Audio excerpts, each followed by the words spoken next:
கிட்டத்தட்ட 60 வருஷத்துக்கு மேல தன்னோட அந்த ஒரு இனிமையான குரல்னால மக்களை வந்து அடிமையாக்கின ஒருத்தவங்க தான் ஜானகி அம்மா.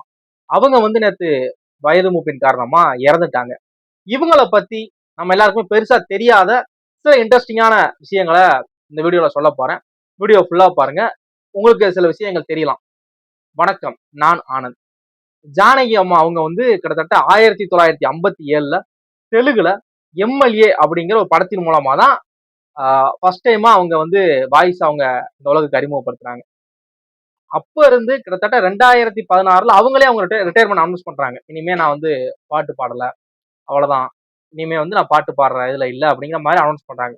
ஆனா ரசிகர்கள் வந்து இல்ல, நீங்க பாடணும், நீங்க இப்படி பண்ணக்கூடாது, உங்களோட இதை நீங்க கன்சிடர் பண்ணணும் அப்படிங்கிற மாதிரி இது பண்றாங்க. ஆனா அவங்க இல்ல, முடியாத பண்ணிட்டாங்க.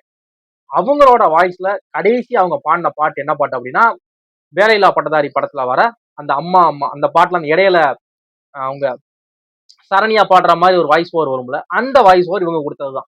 கிட்டத்தட்ட ஒரு நாள் எடுத்துக்கிட்டீங்கன்னா அந்த 80s டைம்ல காலையில சென்னை ஸ்டுடியோல ஒரு ஸ்டுடியோல பாட்டு போடுவாங்க, மதியம் ஒரு ஸ்டுடியோ, ஈவினிங் தெலுங்குல ஒரு படத்துக்கு, நைட்டு கன்னடா அப்படின்னு சொல்லி ஒரு டேவே வந்து அவங்க அதை எப்படி ஷெட்யூல் பண்றாங்கன்னே தெரியாது. அந்த அளவு அவங்களுக்கு வந்து ஷெட்யூலிங் டைமே இல்லாம அப்படி இது பண்ணிருக்காங்க. ஒரே நாள்ல கிட்டத்தட்ட 5 படங்கள் வரைக்கும் பாட்டை கம்ப்ளீட் பண்ணிருக்காங்களாம். அதே மாதிரி கிட்டத்தட்ட ஒரே நாள்ல 12ல இருந்து 14 பாட்டு வரைக்கும் பாடிருக்காங்க அப்படிங்கிறாங்க. ஒரு வருஷத்துல அதிகபட்சமா கிட்டத்தட்ட 20 மொழிகள்ல 100க்கு அதிகமான பாடல்கள் வந்து ஆரம்ப காலத்திலேயே அவங்க இண்டஸ்ட்ரிக்குள்ள வந்து சினிமாவோட ஆரம்ப காலகட்டத்திலேயே பாடிருக்காங்களாம். இவ்வளவு அழகா பாடுறாங்களே, இதெல்லாம் கத்துக்கிட்டாங்களா, படிச்சாங்களா அப்படின்னா அது கிடையவே கிடையாதாம். இந்த கர்நாடிக் இசையை வந்து ரொம்ப ப்ராப்பரா படிச்சு தெரிஞ்சு அதுல தேர்ச்சி அடைஞ்சு வந்தவங்க எல்லாம் கிடையாது. எல்லாமே கேள்வி ஞானம் தானா.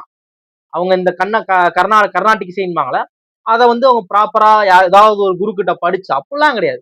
அவங்க அதை வந்து அவங்களுக்கு அந்த ஒரு பிளட்லயே இருந்திருக்கு போல.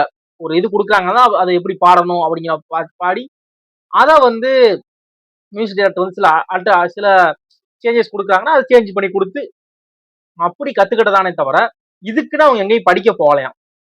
அதே மாதிரி 2013ல சென்ட்ரல் கவர்மெண்ட் வந்து இந்தியாவோட உயர்ந்த விருதுகள்ல ஒன்னான பத்மபூஷன் விருதை இவங்களுக்கு வழங்குறதுக்கு இது பண்றாங்க. இவங்களோட நேம வந்து இது சஜஸ்ட் பண்றாங்க. அதை வந்து தான் வாங்க மறுக்கிறாங்க. அது அந்த டைம்ல பெரிய கான்ட்ரவர்சி ஆகுது. ஏன் அப்படின்னா, இத்தனை வருஷமா 1957ல இருந்து இத்தனை வருஷமா நான் வந்து சினிமா துறையில என்னோட பங்களிப்பு இருந்திருக்கு. ஆனா இப்பதான் என் ஞாபகம் வந்துச்சா, என்ன வந்து இப்பதான் நீங்க அட்ரஸ் பண்றீங்களா, எனக்கு அது வேண்டாம் அப்படின்னு சொல்லி வாங்க மறுத்து இருக்காங்க. பத்மபூஷன் விருதை வாங்க மாட்டேன், இதுவே எனக்கு ரொம்ப லேட்டு, அது நான் வாங்கல அப்படின்னு சொல்லி அதை அவாய்ட் பண்ணிருக்காங்க, வாங்க மறுத்திருக்காங்க.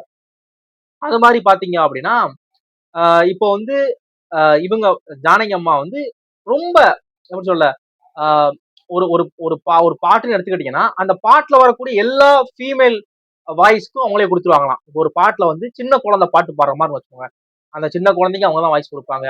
ஏதாவது ஒரு சிட்டி கேர்ள் படிக்கிற பாட்டு பாடுற மாதிரி இருக்கு, ஒரு வில்லேஜ் கேர்ள் பாட்டு பாடுற மாதிரி இருக்கு, ஒரு வயசான பெண் பாட்டு பாடுற மாதிரி இருக்கு அப்படின்னா இது எல்லாத்துக்குமே அவங்களே வாய்ஸை மாடுலேஷன் பண்ணி கொடுத்துருவாங்களாம். சின்ன குழந்தைங்கன்னா சின்ன குழந்தைக்கு அந்த மாதிரி பாடுவாங்களாம், வயசான பாட்டிக்கு பாட்டி பாடுற மாதிரி பாடுவாங்கன்னு சொல்லி எல்லாத்துலயும் அந்த வாய்ஸ் வேரியேஷன் பயங்கரமா பண்ணிடுவாங்க அப்படிங்கிறாங்க.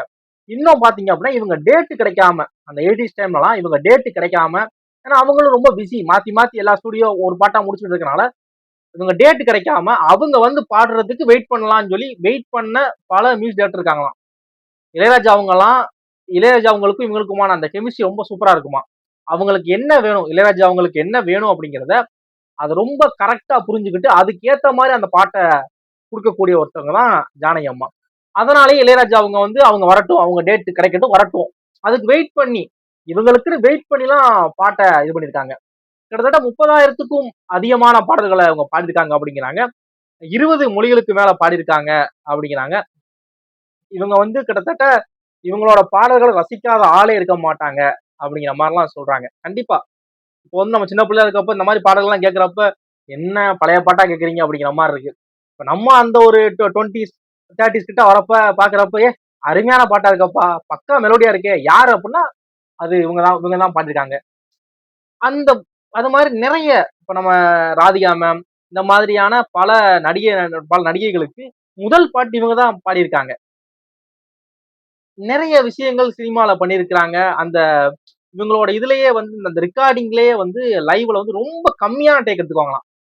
ஒரு பாட்டு எடுத்துக்கிட்டாங்கன்னா ரொம்ப கம்மியான டேக்ல எந்த இடத்துலயும் மியூசிக் டைரக்டர் வந்து ப்ரெஷர் பண்ணிடாம அதை சீக்கிரமா எவ்வளவு எஃபிஷியண்டா முடிச்சு கொடுக்குறோமோ அந்த அளவு ரொம்ப ஒர்க்ல சின்சியரா இருப்பாங்களாம். அது கரெக்டா பண்ணக்கூடிய அந்த மீட்டரை பிடிச்சு பண்ணுவாங்களாம். அதே மாதிரி அவங்க ரெக்கார்டிங்ல ஒரு பாட்டு வருது, அந்த பாட்டுல ஏதோ அழுகிற சீன் இருக்கு அப்படின்னா உண்மையாவே அழுதுருவாங்களாம். சிலர் அழுகுற மாதிரி அந்த வாய்ஸை வந்து கொடுத்து அதை அது பண்ணுவாங்களாம். இவங்க அழுகவே செஞ்சிருவாங்களாம். அந்த பாட்டு முடியும் கண்ணை தொடப்பாங்க. அத அப்படி அழுதாதான் அது கரெக்டா இருக்கும் அப்படின்னு அழுகவே செஞ்சிருவாங்களாம். அந்த அளவு அந்த இதுல ரொம்ப டெடிகேஷனா இருப்பாங்க அப்படிங்கிற மாதிரி சொல்றாங்க. இவங்களோட ஆத்மா வந்து நல்ல முறையில சாந்தி அடையணும்னு ஆசைப்படுறேன். அது மட்டும் இல்லாம இசைன்னு ஒண்ணு இருக்க வரைக்கும் இவங்களோட பேர் கண்டிப்பா இருந்துகிட்டே இருக்கும். இவங்களோட பேர்லாம் என்னைக்கும் மறையாது. இசை மறைஞ்சா மட்டும்தான் இவங்களோட பேர் மறையும். இந்த வீடியோல நான் சொன்ன ஏதாவது ஒரு விஷயம் உங்களுக்கு புதுசா இருந்துச்சு அப்படின்னா இந்த வீடியோவை உங்க ஃப்ரெண்ட்ஸ் அண்ட் ஃபேமிலிக்கு ஷேர் பண்ணுங்க. தேங்க்ஸ் ஃபார் வாட்சிங்.